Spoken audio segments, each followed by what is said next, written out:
Kisah ini dimulai pada akhir tahun 1960-an. Satu keluarga di Kelungkung yang cukup berada, mengirimkan anak-anaknya untuk bersekolah di Yogyakarta. Anaknya yang nomor 2, sebut saja namanya Made, sebelum tamat kuliah menikah dengan seorang gadis setempat, secara pernikahan agama lain. Perkawinan ini tidak dapat diterima oleh orang tuanya.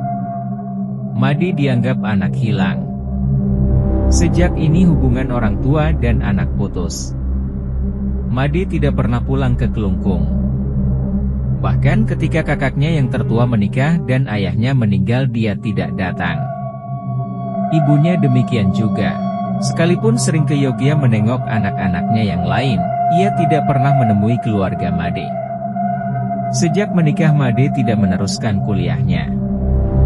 Karena tidak lagi dibiayai oleh orang tuanya, ia membiayai hidupnya dengan berjualan beras. Karena dia ulet, usahanya jadi berkembang. Hidupnya cukup makmur. Keluarga Made memiliki 3 orang anak laki-laki. 2 anaknya ikut Made masuk agamanya yang sekarang. Seorang anaknya entah kenapa menolak masuk agama orang tuanya. Ketika SD, anak ini pergi ke Bali, dan tidak mau balik ke Yogya, ia tinggal bersama neneknya di Kelungkung. 5 tahun yang lalu Made meninggal, istrinya menyusul 2 tahun kemudian.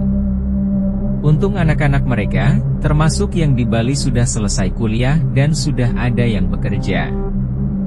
Sekarang cerita kembali ke Bali. Sejak meninggal 5 tahun lalu, Made sering mendatangi ibunya di Bali, baik dalam mimpi maupun dalam keadaan terjaga. Ibu ini sekarang sudah berusia sekitar 70 tahun. Matanya sudah rabun berat. Tapi dalam jaga ia sering melihat anaknya Made datang ke rumahnya, kadang-kadang duduk di tangga rumah, kadang-kadang menemuinya di dapur. Ingat, ibu ini sudah rabun berat. Ia tidak bisa melihat siapapun. Tapi ia melihat sosok Made yang sudah meninggal dengan jelas. Mungkin yang melihat adalah mata batinnya. Ia juga mendengar suaranya dengan jelas. Made sering mendatanginya dan menangis sedih sekali. "Kenapa kamu, Made?" tanya ibu ini satu kali. "Tiang ngidih pelihmi. Tulung kedetin tiang, saya minta maaf Ma. Tolong tarik saya." Secara harfiah arti, kedetin, ditarik dari tempat yang rendah ke tempat yang lebih tinggi, dari tempat yang gelap ke tempat yang terang, dari penderitaan kepada kebahagiaan, dari kematian kepada kehidupan. Arti simboliknya diabenkan, ngaben. Tapi kulit Made kan sudah lain. Maksudnya agamanya kan sudah beda. "Ya, saya salah jalan.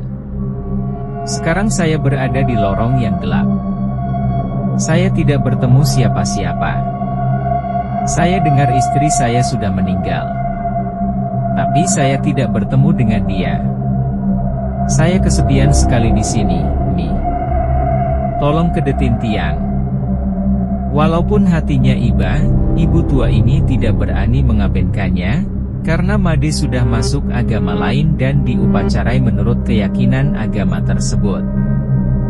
Betapapun anaknya yang hilang kini telah kembali walaupun dalam bentuk roh, tapi begitu nyata.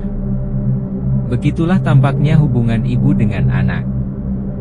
Entah karena kehendak siapa, kira-kira 2 bulan lalu ibu tua ini kedatangan 2 orang tamu. Kedua orang muda itu mengaku datang dari Yogya. Mereka adalah anaknya Made. Jadi secara biologis mereka adalah cucunya, entah secara batin yang tak pernah dilihatnya secara kecil. Kini mereka datang. Dan ia tak dapat mengenali mereka karena ia rabun berat. Tapi ia dapat mendengar suara mereka dengan jelas. Setelah masing-masing memperkenalkan namanya, salah seorang dari mereka berkata, "Sebelum ibu kami meninggal 3 tahun yang lalu, ia memberitahu kami bahwa ayah sebelum meninggal 5 tahun lalu, berpesan kepada ibu agar ia diupacarai secara Hindu. Tapi ibu tidak pernah menyampaikan pesan itu kepada siapapun sampai sebelum ibu meninggal 3 tahun yang lalu. Selama 2 tahun pesan Made dipendam oleh istrinya. Selama 3 tahun lagi dipendam oleh anak-anaknya. Tiba-tiba 2 bulan lalu mereka berniat untuk menyampaikan pesan itu kepada neneknya di Kelungkung, Bali. Apakah Pak Made yang memberitahu anak-anaknya? Melalui mimpi atau dalam jaga, seperti ia memberitahu ibunya? Anak-anaknya tidak menyebut-nyebut soal ini. Setelah mendengar wasiat Made yang tertunda selama 5 tahun, keluarga di Bali langsung ke Yogyakarta untuk membongkar kuburan Made, mengambil tulangnya untuk diaben di Bali. Tapi oleh petugas pemakaman permintaan pembongkaran itu ditolak.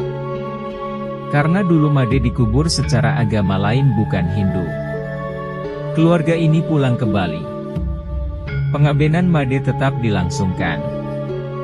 Ia dibuatkan pengadek-adek, semacam simbol dari Made, dari kayu cendana.